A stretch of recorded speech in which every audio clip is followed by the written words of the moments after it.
Today I learned that, for 25 years, Goodnight Moon wasn't carried at the New York Public Library because it was hated by the children's librarian. There is an excellent episode of the 99% Invisible podcast about this, 415, Goodnight Nobody. And Carol Moore hated this book and in general had a massive power trip about children's books, but to fair, she was part of the group who invented children's libraries. Before her, libraries were a serious place where adults went to read quietly.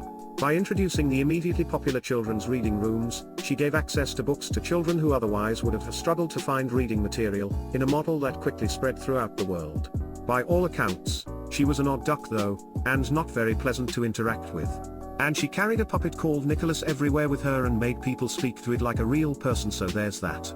This is a highly educated person with decades of experience and hugely influential in the industry. Maybe she had a good reason. Greater Than Moore didn't care for Goodnight Moon because it ran counter to her tastes in children's literature.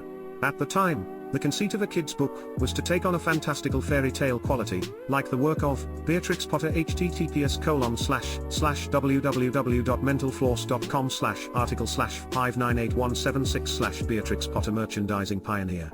But Margaret Wise Brown was a student of the new school, which leaned more toward what some dubbed the here and now movement.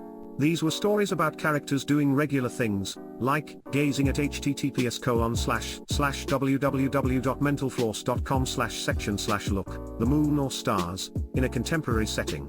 Greater Than Moore was having none of it. Yeah, that's not a good reason. What the fuck? God forbid children are able to relate to their stories.